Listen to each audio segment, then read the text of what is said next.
नमस्कार, मैं कहकशा, स्वागत है आपका हुंकार 24/7 न्यूज पे। हाथरस समेत अलग अलग हिस्सों में हो रही दुष्कर्म की घटनाओं में देश गुस्से में है। इस बीच राजस्थान के डीजीपी भूपेंद्र सिंह यादव ने कहा है कि अब संपत्ति विवाद या आपसी विवाद को निपटाने के लिए भी दुष्कर्म के क्रॉस केस दर्ज हो रहे हैं, जो कि नया ट्रेंड बन रहा है। पीड़ित को भी न्याय मिलने में देरी होती है, यह एक गंभीर मसला है। डीजीपी भूपेंद्र सिंह यादव ने कहा है कि इंटरनेट पर आपराधिक सामग्रियां भी काफी मात्रा में प्रसारित हो रही हैं, जो पूरे तरीके से वर्जित हैं। पुलिस ने अपने स्तर पर दर्जनों साइटों को हटाया है। साइटों को हटाने के बाद भी नई साइट बन जाती है, जिन पर पुलिस विभाग पूरी तरीके से नियंत्रण करने की कोशिश कर रहा है। डीजीपी भूपेंद्र सिंह यादव ने कहा कि राजस्थान में हिंसक अपराध बढ़ रहे हैं। इसके बहुत कारण हो सकते हैं, जिनमें जनसंख्या, बेरोजगारी और इंटरनेट से आपराधिक गतिविधियों की प्रेरणा लेना शामिल है। पुलिस इस पर फोकस कर रही है कि बच्चों को ज़्यादा से ज़्यादा शिक्षित किया जाए और परिजनों को भी इस संबंध में समझाया जाना चाहिए कि इंटरनेट का उपयोग सकारात्मक कार्यों के लिए ही किया जाए। डीजीपी भूपेंद्र सिंह यादव ने कहा है कि साइबर क्राइम को रोकने के लिए नई कार्य योजना बनाई जा रही है और नई सेल का गठन किया गया है, जिसमें बाहर के एक्सपर्ट लोगों को भी शामिल किया गया है। सोशल मीडिया के माध्यम से होने वाले अपराधों की मॉनिटरिंग की जाएगी और निश्चित रूप से सोशल मीडिया के माध्यम से होने वाले अपराधों पर लगाम लगाना बहुत जरूरी है। पुलिस कर्मियों की मिल रही शिकायतों के सवाल पर डीजीपी भूपेंद्र सिंह यादव ने कहा कि शिकायत आने का मुख्य कारण है कि हर आदमी पुलिसकर्मी से अपेक्षा रखता है और ये जरूरी नहीं कि कोई हर आदमी शालीन हो, और शालीन होने के लिए किसी भी रैंक का कोई ताल्लुक नहीं है। जो गलती करता है और गलती करते पाया जाता है तो उसके खिलाफ एक्शन होता है। डीजीपी की बातों से आप कितने सहमत हैं, हमें कमेंट सेक्शन में जरूर बताएं। बाकी इस तरह की तमाम अपडेट्स के लिए बने रहिए हुंकार 24/7 न्यूज के साथ। हमारा अनुभव ये है कि पूरे उत्तर भारत में पिछले कई सालों में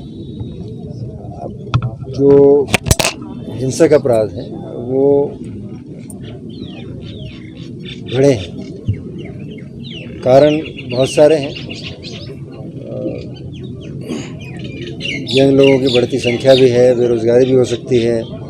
कुछ इंटरनेट पर जो उपलब्ध सामग्री है उसको देखकर जो प्रेरणा बच्चे ले रहे हैं, लड़के ले रहे हैं, वो भी हो सकता है। और कुछ जो अब ये भी कारण हो गए हैं कि अब कानून तो कहता है 18 साल से कम आयु के जो बच्चे हैं वो आपस में संबंध नहीं बना सकते हैं, वो अपराध की श्रेणी में आ जाता है।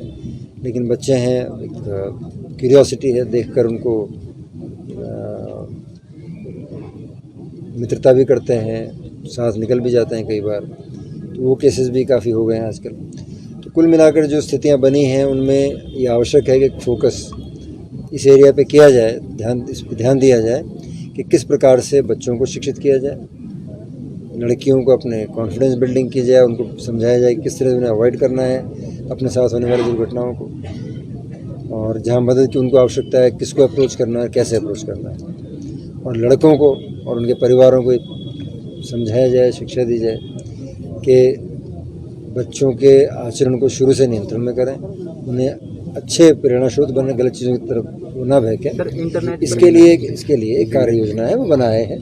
तो कलेक्टर साहब सब मिलकर तैयार कर रहे हैं, शुरू करेंगे। इसके साथ एक दूसरी चीज़ और भी है, फॉल्स केसेस की संख्या भी काफ़ी संख्या में बढ़ी है। जो अब ये भी नया ट्रेंड में देख रहा हूँ, रेप के भी क्रॉस केस दर्ज हो रहे हैं परिवार में, जो आश्चर्यजनक बात है। प्रॉपर्टी डिस्प्यूट सेटल करने के लिए या फिर झगड़े को सेटल करने झूठे केस भी कर रहे हैं लोग, उससे भी संख्या बहुत बढ़ जाती है। तो वो उसके लिए भी समझाएं लोगों को भी, जो भी आप एक झूठा केस करते हैं तो जो सच्चे केस होते हैं वो भी डिस्क्रेडिट हो जाते हैं बिना वजह, वो भी सफ़र करते हैं वो। तो इस चीज़ को, ये गंभीर मसला है, ना क्या करें इसको। तो सारे कुल मिला के दोनों तीन चीज़ों मिला के कार्यक्रम शुरू करें। इसके लिए सब सेल बनाएंगे, क्या करेंगे, मतलब किस तरह से करेंगे? वो कार्य योजना बना रहे हैं लोग, साथ मिलके काम करें। शिकायत आने का तो बड़ा कारण ये है कि पब्लिक का 90% इंटरेक्शन होता ही उसी लेवल पर है। जब सिपाही सड़क पर खड़ा है तो उसी से इंटरेक्शन होगा। तो ऐसा मैं नहीं मानता हूँ कि मैं ज़्यादा शालीन हूँ या मेरा व्यवहार अच्छा उसका ख़राब है। कांस्टेबल में बहुत शानदार लोग देखे हैं जो किसी भी बड़े अधिकारी का बराबर कर सकते हैं अपने शालीनता में, आचरण में, और हमें भी सारे उतने अच्छे नहीं मिलेंगे आपको। तो इसका रैंक से मैं सीधा ताल्लुक़ नहीं मानता, पहली बात तो ये।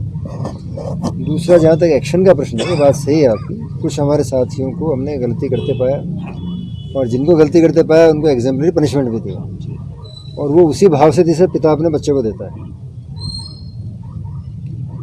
पब्लिक के इंटरेस्ट में और ऑर्गेनाइजेशन के इंटरेस्ट में सख्ती करना जरूरी थी, जो की हमने। जो अच्छा किया उनको इनाम भी दिया, और तो यही अप्रोच होती है आमतौर पर, जो अच्छा करें उनको प्रोत्साहन दीजिए, तो जो ख़राब करें उनको दंडित कीजिए, और यही अप्रोच भविष्य में जारी रहेगी। जो इसकी पुलिसिंग इम्प्रूव करने के लिए ज़िले में 2 पुलिस एसपी किए गए, 2 हिस्से कर दिए गए ताकि प्रभावी सुपरविजन हो सके।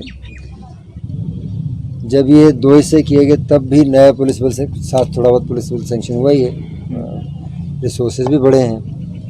राज्य सरकार की अपनी सीमाएं होती हैं संसाधनों की, जैसे मैंने अपने जवानों से बात में भी कहा कि हर वर्ष वो कुछ ना कुछ देते हैं। जैसे हमने इस बार हमने एसओजी स्ट्रेंथन की है, कुछ हम नई इकाइयाँ एसओजी में बनाई हैं, कुछ चौकियाँ या कुछ बल पिछली बार आए थे, पिछली बार सारी गाड़ियाँ रिन्यू कर दी सरकार ने। जो हमारी गाड़ियाँ कई कंडे में पड़ी, 70 करोड़ का बजट दे गाड़ियों को रिन्यू कर दिया। तो यथासंभव और यथाशीघ्र सरकार करती रहती है, और अभी भी किया है, और उसका फ़र्क भी दिखता है।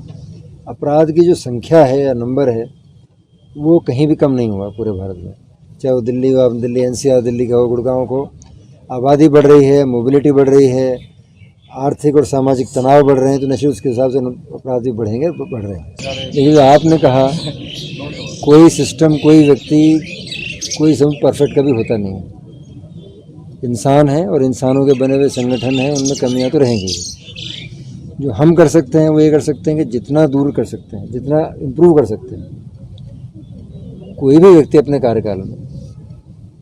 ये जैसे पुलिस को लेंगे तो पुलिस एक बहुत बड़ा ऑर्गेनाइजेशन है, उसकी लीडरशिप सतत चलती, निरंतर चलती है। वो कोई 6 महीने, 1 साल, 2 साल, 3 साल जो भी अधिकारी आता है वो अपना काम करता है, अपना कंट्रीब्यूशन देता है और आगे चला जाता है। तो हम अपना सहयोग किया, जितना हो पाया है वो अच्छा है, जो नहीं हो पाया वो आने वाले अधिकारी करेंगे। कभी आपके मन में ये आया कि पुलिस से अच्छा तो मैं डॉक्टर रहता तो ठीक रहता? नहीं, ऐसा तो नहीं है। डॉक्टर था वो भी अच्छा काम है, ये भी अच्छा काम है। जो काम हाथ में जिस समय सामने वो अच्छे से कर ले वही काफ़ी। मतलब कोई अफसोस नहीं डॉक्टरी? नहीं, कतई अफसोस नहीं। शानदार 1 लाख का बड़ा परिवार है, इसका हिस्सा बना मैं, कहाँ मिलता सौभाग्य। इस नौकरी का ही एक अवदान है ये कि समाज के सबसे निचले और सबसे कमज़ोर व्यक्ति से लेकर सबसे ऊंचे स्तर पर जो लोग हैं सभी से आपका इंटरेक्शन होता है, परिचय होता है। आप समाज में व्यापक देखते हो प्रक्रिया को, क्या कहाँ क्या हो रहा है। तो जितना एनरिचिंग है ये, जितना शिक्षा इसमें मिलती है आपको, जितनी जानकारी और कहाँ मिलेगी। से जो नीचे है क्यों ले रहे हैं? अरे तो 4-6 महीने कोई अंतर नहीं। देखो 33-34 साल की जहाँ तक सर्विस है, सरकार का उसमें 3 नहीं, क्या बात करें, सरकार क्यों दबाव होगा? सरकार का कतई कोई दबाव नहीं। सरकार ने बहुत प्रेम और आदर सम्मान के साथ रखा है। देखिए, जहाँ तक मुझे ख्याल है पुलिस ने भी अपना प्रेस नोट जारी किया। मुख्यमंत्री जी ने जो कहा वो वही कहा है जो कोर्ट में कहा गया है, और जो तो उन्होंने अपनी बात बड़े स्पष्ट कही है, और उनके सोशल मीडिया सेल में भी बात आई है, तो कहने में कमी नहीं है। कुल मिलाकर कई बार ऐसी चीज़ों में दुर्भाग्य से डिबेट का जो स्वरूप बन जाता है, कुछ लोग जानबूझकर शायद करना चाहते हैं या समझना नहीं चाहते हैं, उसका कोई समाधान नहीं हो। तो अब पब्लिक पर है वो समझे किस प्रकार उसको।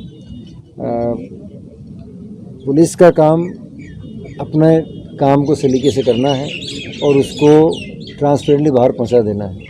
उस पर होने वाली राजनीति क्या है वो हमारे नियंत्रण के बाहर है। इस जैसे मुख्यमंत्री ने कहा है यदि कोई भरोसा नहीं है तो हम 164 के बयान भी दोबारा करवाने को तैयार हैं, तो क्या ये भी अपन ने सोचा? नहीं, उसकी दरखास्त प्रशासन पुलिस ने पहले दे दी थी कोर्ट में। अच्छा, दे बट चुके हैं। कोर्ट ने मना ही कर दिया उसको। कोर्ट आमतौर पर सामान्यतः एक्सेप्ट नहीं करती, सेकंड नहीं करते। तो उन्होंने दरखास्त दी थी, लेकिन कोर्ट ने उसको माना नहीं फिलहाल। अपने शहर की लेटेस्ट खबरों के लिए चैनल को सब्सक्राइब करें और बेल आइकन को दबाएं।